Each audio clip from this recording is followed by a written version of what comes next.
자, 안녕하세요 여러분. 꽃보다 취업 강원 대표입니다. 오늘은 여러분들이 자소서 쓸 때 제일 중요한 부분들을 말씀드리려고 해요. 지금 자소서 전부 다 잘못 쓰고 있어. 다 잘못 쓰고 있어. 다 엎어야 돼. 그래서 제가 그런 상황이 안 생기도록 제일 중요한 부분을 말씀드리도록 하겠습니다. 바로 자소서의 경험 부분. 자, 일단 자소서의 경험 항목은 두 가지로 구분해야 돼요. 구분해야 되는데 아무도 구분 안 하고 있어요. 주변에 대기업 채용 담당자들한테 얘기 들어보면 읽어볼 자소서가 없어요, 대표님. 그러고 있어요. 왜? 동문서답을 하고 있으니까. 어떻게 두 가지로 구분해야 되는지 말씀드리면, 첫 번째, 직무 역량. 직무 역량을 쌓기 위해 노력했던 경험을 쓰세요. 문장력 같은 건 필요 없어요. 소재를 추출하는 것도 필력이라면 필력일 수는 있겠지만 일반적으로 휘황찬란한 필력 같은 건 필요가 없다. 이런 항목들은 여러분들의 어떤 업무와 직접적으로 관련되어 있는 경험들을 작성하고서 그런 것들에서 나의 직무 전문성을 어필하는 거거든요. 이런 항목들은 사실 문장력이나 필력 같은 게 별로 필요하진 않아요. 왜냐하면 여러분들의 업무 관련된 직접적인 경험들을 풀어내고서 그 안에서 나의 직무 관련된 전문성과 인사이트를 어필하는 거기 때문이죠. 물론 경험을 추출하는 것 자체도 필력이라면 필력이겠지만 일반적으로 그렇게 생각하진 않잖아요. 자, 어떻게 하는 거냐면 일단은 중심이 돼야 되는 건 여러분들의 업무 경험이에요. 중고신입이나 인턴 같은 경험들을 풀어내고서 그런 경험들 속에서 성과를 냈던 경험들, 그런 걸 위주로 작성하시는 게 좋고, 그런 게 없다고 해도 관련 프로젝트 경험, 관련 대외 활동 또는 직무마다 요구되는 것들 있죠. 데이터 역량이라든지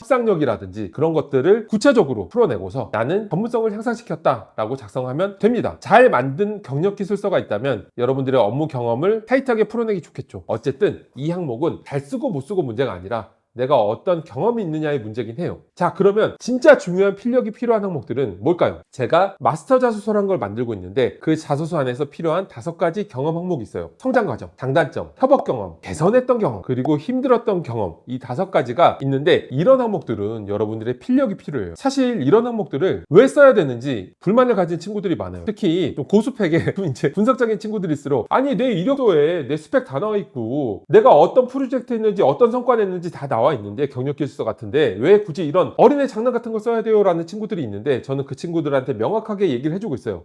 야, 너는 같이 업무할 때 단순히 그 업무를 잘하고 똑똑한 사람만 필요하니? 아니지 않느냐? 하다못해 여러분 팀플만 해도 단지 그 팀플에 대해서 잘 알고 똑똑한 사람하고만 하고 싶은 거 아니잖아요. 팀플만 해도 같이 일하고 싶은 캐릭터가 있죠. 이런 스토리적인 항목은 여러분들의 캐릭터를 명확하게 보고 싶은 거예요. 그렇기 때문에 이런 항목들은 단순히 내가 했던 프로젝트를 설명하는 게 아니라 마치 내가 어떤 매출을 5% 향상시킨 그런 성과만 중심으로 어필하는 게 아니에요. 물론 그런 구체적인 성과가 있다면 그것도 작성은 해야 되겠지만 어쨌든 중심이 되는 건 스토리텔링인 거예요. 여러분들이 아는 스토리텔링이 뭐가 있죠? 영화, 드라마, 웹툰 이런 것들이 스토리텔링이에요. 자, 우리 이런 항목들 스토리텔링 해야 된다는 얘기는 많이 들어놓고서 왜 안 하고 있는 거야? 아무것도 하지 않으니까 읽어볼 게 없다고 하잖아요. 그냥 설명문 적고 있어. 이런 항목들을 그렇게 프로젝트를 설명하듯이 성과를 보고하듯이 적고 있으면 이거는 본문서답이기 때문에 채용 담당자가 읽질 않아요. 읽어볼 게 없어서 스펙으로만 합격시키는 거죠. 그런 게 합격 자소서로 돌아다니는 거예요. 이런 항목들은 스토리텔링을 해서 한 호흡에 흡입력 있게 쫙 흡입력 있게 만들고 그 안에서 그 항목에서 요구하는 것들을 어필하는 거죠. 협업했던 경험이면 뭘까요? 커뮤니케이션 역량. 실패했던 경험이라면 뭐 열정, 이런 것들을 어필을 해야 하는 거예요. 자, 이런 항목들은 스토리를 넣어서 한 호흡에 읽히게 만들고 내가 어떤 사람인지를 보여주는 거다. 이게 가장 중요한 부분이고요. 이런 스토리텔링을 하는 데는 분명한 구조가 있습니다. 상황을 바로 명확하게 제시하는 거예요. 협업했던 경험이라고 해서 협업에 대한 나의 어떤 가치관, 생각 이런 걸 적는 건 전혀 도움되지 않아요. 여러분들이 채용 담당자야. 수천 개, 수만 개를 읽어야 되는데 협업에 대한 나의 가치관, 이걸 읽을 가치가 무슨 있어요. 자소서는 그 사람에 대해서 알고 싶어서 스토리적인 걸 쓰라고 하는 건데 이런 걸 왜 쓰라고 할게요? 쓸 이유가 없죠. 바로 상황을 제시하고 그 다음에 가장 중요한 게 문제점이에요. 문제점을 명확하게 풀어내는 게 스토리에서 관건입니다. 제가 예전에 드라마 작가를 하려고 할 때 당시에 동의, 이산, 마이, 화정 이런 걸 썼던 김희영이라는 작가님께서 저한테 강원씨 사극에 보면 꼭 주인공의 아역 시절을 넣어서 그 어린이가 부모님하고 사별하고 결별하고 마을 사람들한테 쫓겨다니고 핍박하는 모습을 보여주는데 그런 걸 왜 보여주는지 아세요? 라고 물어보시더라고요. 왜요? 전 잘 모르겠는데요 라고 제가 귀엽게 얘기했더니 저한테 모든 스토리텔링은 주인공의 시련, 공경, 문제점 이 부분을 초반부에 명확하게 넣어야 저 어린이가 저렇게 힘든 상황을 어떻게 해결해 나갈까? 라는 그런 흡입력에서 주인공의 점에서 몰입해서 보게 된다고 하더라고요. 이 자소서의 스토리도 마찬가지예요. 이 짧은 스토리지만 500자밖에 안 되는 스토리지만 여러분들이 문제점을 초반부에 명확하게 넣어놔야 이 사람들이 끝까지 읽게 되겠죠.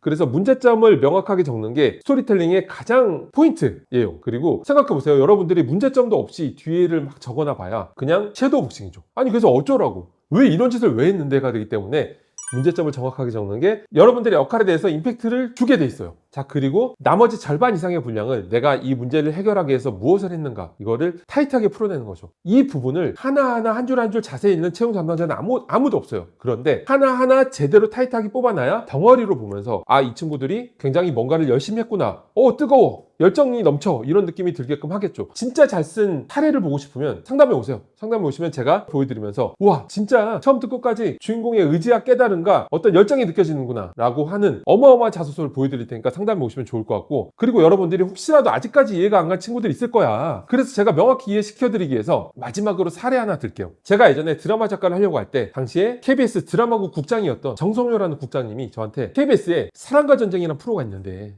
이게 사실 드라마로 아는 사람들이 있는데 드라마가 아니다, 이거는 사실 예능이다, 그래서 예능국에서 만든다, 이게 왜 드라마가 아닌 줄 아냐 라고 물어보시더라고요. 전 또 얘기했죠. 귀엽게 백치미를 발휘해서 왜요? 저 드라마인 줄 알았는데 라고 너무 귀엽게 얘기했더니 KBS 드라마국 국장님이 드라마라 하면 스토리텔링인데 여러분 어때요? 저희 이 자소서 스토리 항목도 스토리텔링이라고 하죠. 아무도 스토리텔링 안 하고 있는데 스토리텔링인 건 맞아요. 자, 모든 스토리텔링은 아무리 사건과 서사와 스토리로 촘촘하게 이어져 있더라도 결국엔 처음부터 끝까지 주인공의 의지와 깨달음으로 쫙 이어나가야 되고, 이 스토리가 촘촘하게 이어진 상황 속에서 주인공의 캐릭터가 명확하게 잡혀 있어야 된다. 그렇죠. 자, 여러분 한번 스토리 항목들 여러분 거 쓴 거 한번 봐요. 거기에 여러분 캐릭터 보여요? 여러분 의지와 깨달음이 보여요? 다 잘못 쓰고 있다니까. 제가 수년간 이걸 하면서 제대로 쓴 친구들을 별로 본 적이 없어요. 싹 엎어야 돼요. 싹 엎기 위해서 어떤 방향성을 얻고 싶으시면 제가 보여드릴 테니까 찾아오세요. 여러분들한테 자소서 경험 항목 제일 중요하죠. 사실 지원동기 입사 후보 빼면 다 경험 항목이잖아요. 여러분들을 어필할 수 있는 경험 항목을 어떻게 작성해야 되는지를 이거보다 더 명확하게 말한 사람 아무도 없어요. 명확하게 알려드렸으니까 제가 말씀드린 가이드대로 작성하시면 좋을 것 같고, 그런데 사실 이거 쉬운 거 아니에요. 왜냐하면 여러분들이 드라마를 봤을 때는 연출도 기가 막히게 하고 배경음악도 쫙 깔리고 그리고 예쁘고 잘생긴 주인공들이